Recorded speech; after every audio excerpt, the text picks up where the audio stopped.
Aujourd'hui, nous allons parler de la sanctification et de ce que cela signifie vraiment. Le principe d'aujourd'hui est celui-ci. Seules les personnes sanctifiées vivront un mariage sanctifié. Beaucoup de gens ont à l'esprit une image du partenaire idéal. Et souvent, dans leur imagination et leur fantasme, cette personne est quasi parfaite, même parfois mieux qu'en rêve. Et d'ailleurs tellement parfaite et sans faille qu'il ou elle devient presque l'emblème d'un saint. Alors faut-il s'efforcer d'alimenter de tels contes de fées? D'ailleurs, que sont la perfection et la sainteté? Comment cela est-il vécu dans la vie d'un chrétien? Au lieu de se concentrer sur le profil idéal de votre futur partenaire, nous allons parler de vous aujourd'hui. À quoi ressemble votre vie? Votre façon de penser, de parler et d'agir est-elle en adéquation avec la vie chrétienne dont nous parle la Bible? La sanctification implique bien plus que le fait de ne pas tomber dans le péché sexuel ou dans une certaine forme de perfection. Nous allons voir qu'elle englobe vraiment toute notre vie. Aujourd'hui, je vais vous mettre au défi en vous posant quelques questions. Je veux commencer en vous lisant les paroles de l'apôtre Pierre dans 1 Pierre 2, verset 9. « Mais vous êtes une race élue, un sacerdoce royal, une nation sainte, un peuple appartenant à Dieu, afin que vous annonciez les vertus de celui qui vous a appelés des ténèbres à son admirable lumière. » Ma première question pour vous est celle-ci.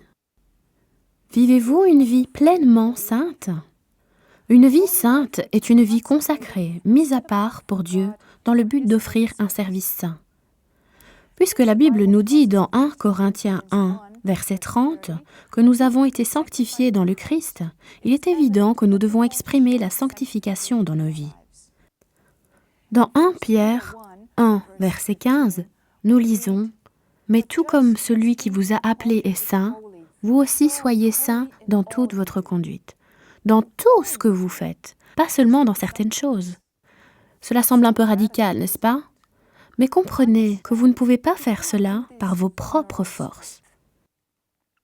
Alors maintenant que vous avez idée de la vie de sainteté que Dieu attend de vous, posez-vous la question, vivez-vous une vie sainte?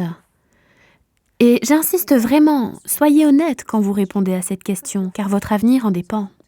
Une autre question pour vous. Êtes-vous conscient du fait que péché n'arrive jamais par hasard? La tentation peut pointer son nez à tout moment, comme elle est venue à Jésus. Ce qu'il faut comprendre, c'est que la plupart du temps, une personne ne pêche pas du jour au lendemain. La plupart des gens pêchent parce qu'ils ont été exposés à une situation à plusieurs reprises. Ils ne peuvent pas arrêter d'y penser et de la chérir. En fin de compte, ils ne peuvent pas résister à la tentation, tant la pression devient forte. La Bible décrit la tentation comme faisant partie de nos vies sur la terre. Christ a été tenté et cela nous arrivera aussi. Pas besoin de se cacher dans une grotte, car tôt ou tard, la tentation viendra frapper à la porte pour vous tester. Les tentations ne viennent jamais de Dieu, mais il les permet afin de sonder notre foi. Lisez donc Jacques 1, versets 13 à 15, pour mieux comprendre comment cela fonctionne. Que personne, devant la tentation, ne dise « c'est Dieu qui me tente », car Dieu ne peut pas être tenté par le mal, et il ne tente lui-même personne. Lorsque nous sommes tentés, ce sont les mauvais désirs que nous portons en nous qui nous attirent et nous séduisent.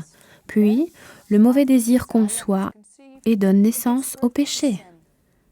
Et le péché, une fois parvenu à son plein développement, engendre la mort. La meilleure façon d'être prêt à faire face à n'importe quelle situation est de veiller sur votre manière de vivre et d'être rempli de l'Esprit de Dieu.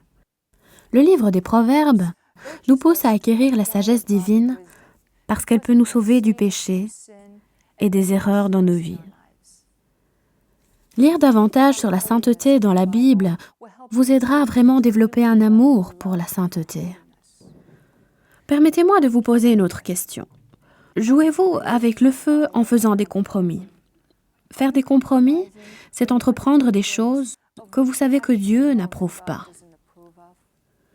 Si vous commettez un péché en tant que chrétien, l'Esprit Saint va essayer de vous révéler ce qui se passe, pour vous inviter à aller droit vers Dieu avec un cœur repentant. Dieu est toujours prêt à pardonner. Mais vous devez comprendre que lorsqu'il vous reprend, il exige que vous n'y retourniez pas. Certaines personnes, cependant, jouent volontiers avec le feu et continuent à pécher. La Bible nous dit que le péché, répétitif et délibéré, est extrêmement dangereux. La Bible est claire, les pécheurs n'entreront pas dans le royaume de Dieu.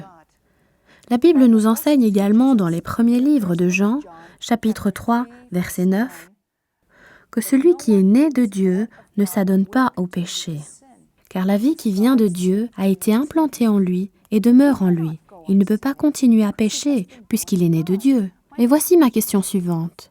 À quoi ressemble votre vie sociale? Qui sont les gens qui vous entourent? Vos amis sont-ils le genre de personnes que votre partenaire de vie pourrait aimer? Sont-ils le genre de personnes qui vous rapprochent de Dieu ou qui vous éloignent de Dieu? Ont-ils une préoccupation sincère pour vous ou votre amitié n'est-elle qu'à sens unique? Si la réponse est négative, les chances sont grandes pour que ces gens ne forment pas le contexte favorable à la rencontre de votre futur partenaire. Si dans votre esprit, votre futur partenaire est une personne qui a de belles et nobles valeurs, vous ne pensez pas qu'il ou elle désire sûrement être entouré de personnes qui les partagent? Aussi posez-vous cette question. Suis-je trop confiant? Confiant au point d'avoir mis une telle confiance en vous-même que cela vous convient parfaitement et que vous n'avez aucune intention de changer? Vous êtes très bien comme vous êtes et votre futur partenaire devra tout simplement vous prendre tel quel. C'est bien évidemment ce que la société nous enseigne, mais cela est à l'opposé de ce que la Bible nous enseigne. La Bible nous enseigne à placer notre confiance en Dieu et pas en les autres ou en nous-mêmes.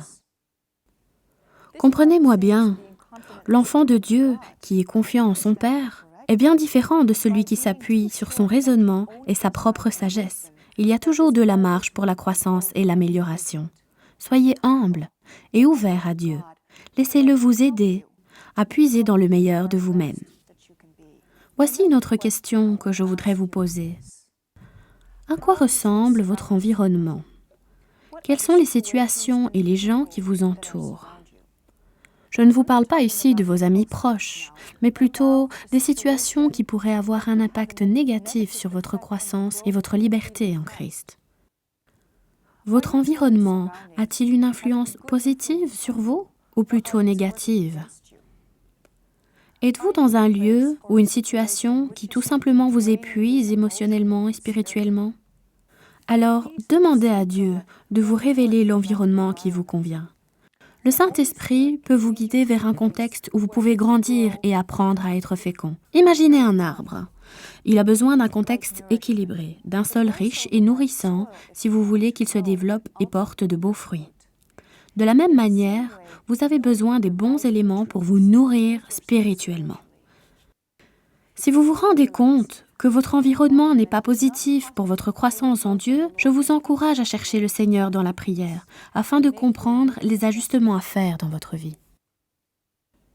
Une autre question que j'ai pour vous. Peut-être êtes-vous quelqu'un qui cherche conseil auprès des gens qui ne connaissent pas Dieu. En fait, c'est comme demander à un boucher son avis sur la cuisson d'un plat végétarien. Ce n'est pas vraiment judicieux d'aller chercher des conseils auprès de ceux qui ne connaissent pas Dieu. Relisez le psaume 1 très attentivement. Il vous ouvrira les yeux sur les conséquences possibles des conseils donnés par des personnes qui ne sont pas nées de nouveau. Je ne dis pas que vous ne devez pas avoir d'amis non chrétiens. Bien sûr que non. Je ne dis pas que vous ne pouvez pas compter sur eux dans certains domaines. Moi, j'apprécie vraiment mon médecin et j'estime les conseils qu'il me donne sur mon état de santé. Mais pour des décisions importantes ou spirituelles, je cherche Dieu autour de moi. Je questionne les enfants de Dieu et en particulier mon mari. Alors, après avoir entendu tout cela, permettez-moi de vous poser une dernière question. Êtes-vous prêt pour le mariage? Êtes-vous convaincu que vous avez sanctifié votre vie suffisamment pour être prêt à recevoir cette personne si particulière dans votre vie? Gardez à l'esprit que le mariage est saint et qu'il est un acte d'adoration envers le Créateur. Seules les personnes saintes vivront un mariage saint.